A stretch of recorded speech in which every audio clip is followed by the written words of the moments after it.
कुरान मजीद बुरहान रशीद में सूरह बनी इसराइल के अंदर रब्बे जुल जलाल का ये फरमान है 15वें पारे में, और हर सदी हर साल उस फरमान की सदाकत हमारे सामने मौजूद है।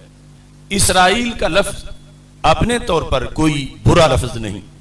या बनी इसराइल औलाद याकूब अलैहिस्सलाम, यानी इसराइल का लुग़वी माना है अब्दुल्ला और लक़ब है हजरत याकूब अलैहिस्सलाम का।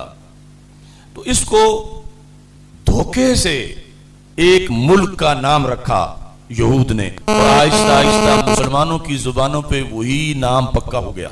हालांकि असल यहूदी स्टेट का नाम है अल-कय्यानुस सह्यून, लेकिन जिस तरह अब मस्जिद अक्सा के मुकाबले में जो कुब्बा सखरा है वो गोल्डन कलर का, वो ज्यादा राइज किया गया।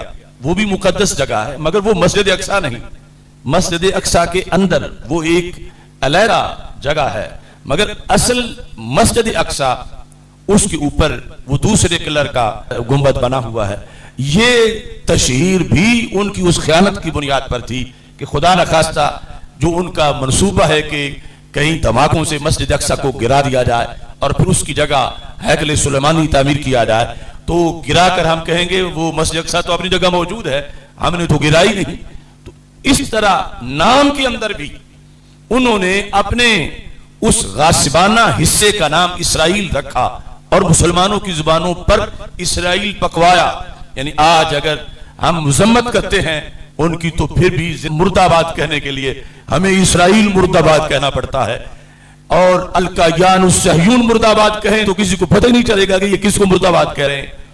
तो हकीकत में इसराइल एक मुकद्दस नाम है, लेकिन उन्होंने एक गस्ब शुदा जमीन और एक एरिए पर इस नाम को इस्तेमाल कर रखा है। और ये जहन में रखना चाहिए कि हम जब इसकी मुजम्मत करते हुए इसराइल इसको कहते हैं तो ये महज उनका एक दावा है, हकीकत में वो इसराइल नहीं है। हकीकत में इसराइल अल्लाह के नबी हजरत याकूब अलैहिस्सलाम का लक़ब है, और जिसका माना है अल्लाह का बंदा, और मुकद्दस अल्फाज हैं वो। तो कुरान मजीद में पूरी सूरह बनी इसराइल है 15वें पारे में। तो खालिक़े कायनात जल्ल जलालहू ने यहूद से खिताब किया, फरमाया असा रब्बुकुम अन यरहमकुम, करीब है कि तुम्हारा रब तुम पे रहम करे। यानी अगर तुम अपने करतूतों से बाज आ जाओ तो रब तुम पे रहम करे।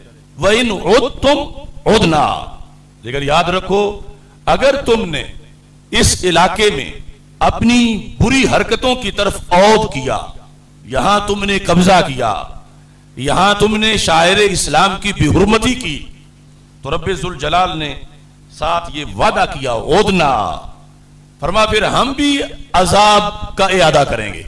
यानी पहले तुम पर अजाब आया, फिर तुम्हें रिलीफ दिया गया, फरमा इसके बाद इन तुम ओदना, अगर तुम लौटे, तुमने हमारे हुक्म की नाफरमानी की, तुमने हमारे हुक्म की खिलाफवर्जी की, तो फिर अल्लाह ताला ने फरमाया छोड़ेंगे हम भी नहीं, क़यामत तक के लिए ओदना, हमारी तरफ से भी तुम पर अजाब आएगा। वो अजाब हम बंदों के हाथों से दिलवाएं, या हम बिजली या बारूद या किसी तरीके से तुम्हें जमीन में धंसा कर तुम्हें अजाब दें।